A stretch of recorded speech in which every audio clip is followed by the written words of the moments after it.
All right, welcome in. I'm the Kodiak Broncos Podcast, and today I'm here to talk about how Denver is now a free agency destination once more. It reminds me of 2014 when we were signing literally every free agent dude. That's what this past free agency haul reminds me of. But before we get into it, I just want to say, leave a like if you enjoy, subscribe if you're not already. You guys have been overwhelming me with support lately. Tons of likes, tons of comments. So let's keep that going. Let's keep that going. Let's continue to build this community. And last thing I want to say, follow David Talks Broncos and Marquee Sports if you are not already as well. So, talking about the Denver Broncos, we are now a free agency destination again. And since we have built such a tight locker room and such a camaraderie amongst our unit, let's revisit what things were like not 2 years ago. So, if you guys remember Nick Bonito, he was drafted 3 years ago to the Denver Broncos. And a short time ago, 3 years ago, it was not that long ago, but I'm going to scroll down and, kind of describe. This was pretty eye-opening because it kind of illustrates the locker room and the vibe that we had come into and what winning can do for a franchise. So that's something I noticed like my rookie year. He said that, so the beginning of this article talks about how the Hackett era was depressing and that a lot of guys were making business decisions and freelancing on the field. And then he said, that's something I noticed in my rookie year. Halfway through the season, dudes were talking about Cancun on 3M. Bro, I'm like, what are we doing? Benito told Ryan Clark. He said, at the same time, that's kind of the losing culture we came into in Denver. So, yeah, it was tough. He said that he came in wanting to win a championship in year one, and he said he had never experienced losing in his rookie year throughout his life that he did his first year in the NFL. So, yeah, that was new to him. And honestly, I've seen this personally because it wasn't that long ago where I worked at a high-end steakhouse. True story.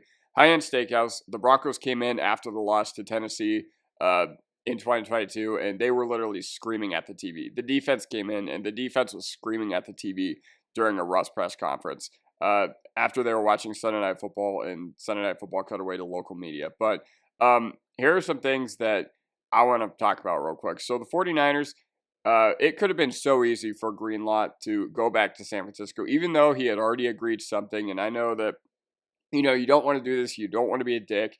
You don't want to, do things over a handshake and then suddenly change your mind going from pen to paper. But listen, we've seen that before, and mainly to our benefit. Like, to be completely honest with Randy Gregory, I mean, I guess it really wasn't to our benefit, but we've seen that happen in the free agency legal tampering period. And it would have been so easy for Dre Greenlaw to be like, all right, I'm not signing with you guys. I think I want to stay home instead. But ESPN's Adam Schefter explained how San Francisco failed to retain Greenlaw in an appearance on Denver's Altitude Sports Radio 92.5. You guys didn't know this. I think that's actually where Schefter got his start. But yeah, Schefter said, I think they killed it. I think they honestly hit free agency right. It worked out as well as it could have. The 49ers were trying to get back Dre Greenlaw. Even after Denver had an agreement, they were pushing to get that done. And they were pushing to flip his decision in this world we live in where people commit and there are agreements. The 49ers tried to flip Greenlaw back to San Francisco, and I think they were pretty persuasive, but not persuasive enough. I think Dre Greenlaw stood his ground and kind of stayed with Denver. In San Francisco, they're struggling to pay everybody, so that's part of it. And you know what's crazy? According to Schefter, San Francisco didn't let Greenlaw walk, but instead put up a fight before Denver landed the star linebacker in addition to Talanoa Hufanga. So what's crazy is that Greenlaw took a very, very team-friendly deal.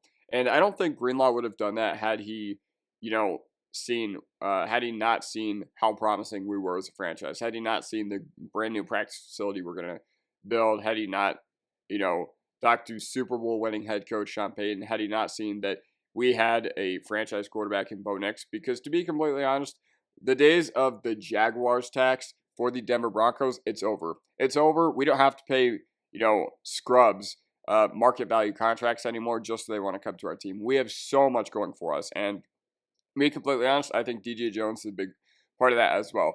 Now, talking about Evan Engram, so apparently the 48-hour scare with the Broncos getting their new tight end.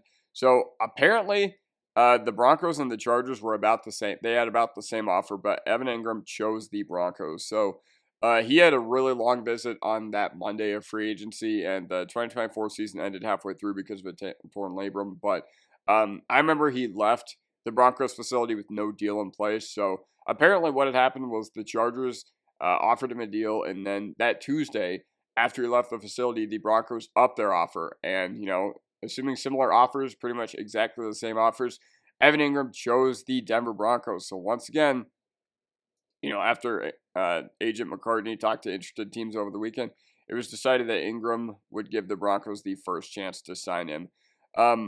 Bargaining didn't go well early, but the deal got done. So he wanted to be here. He completely wanted to be here. It's crazy that, assuming all things equal, Evan Engram chose Bo Nix over Justin Herbert. It chose the Denver Broncos over the Chargers. I think a big reason why he did that was because he chose Greg Penner over Dean Spanos. Not a hard choice, if you ask me.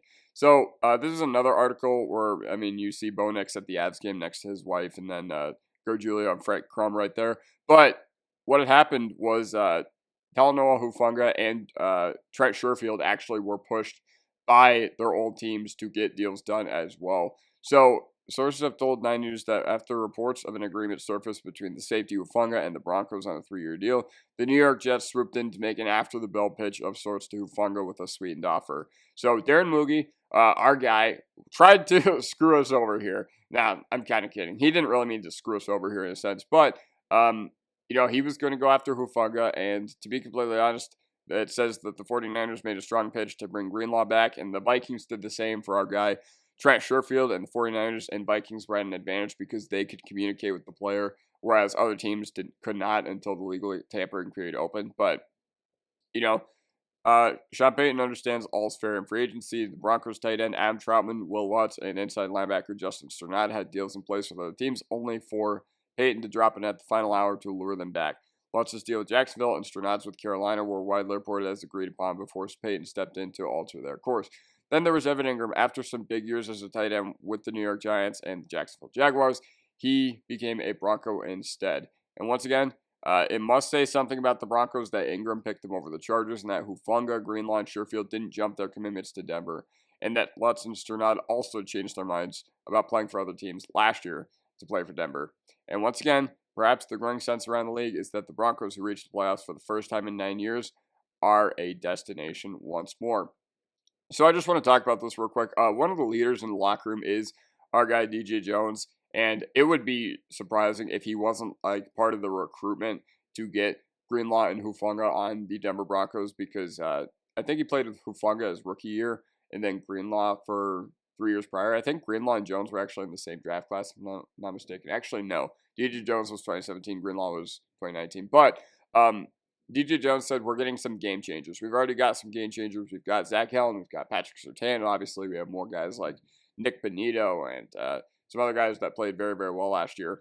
And he said, I'm just so excited. I'm more excited for them than I am for this new deal. I'm not lying. So he's more excited that he's going to get to play with Dre Greenlaw and Talanoa Hufanga in the orange and blue, rather than he is that he just got paid 3 years, a 3-year, $39 million contract. So that says a lot about how DJ Jones is feeling to be a Bronco, and I'm just so excited for what we got going on. I'm so excited for Dre Greenlaw, Evan Engram, and I'm so excited for Talanoa Hufanga as well, because it proves that the Broncos are a destination once again. The fact that these guys didn't flip on their commitments and go back to their original teams really says a lot about what this team has become. And to be completely honest, Greenlaw and Hufanga both have very, very team-friendly deals. So the fact that they were able to make that work for the Denver Broncos is just absolutely awesome. So yeah, that basically does it for me. Let me know what you guys think in the comment section down below, and I'll see you guys next time. Peace.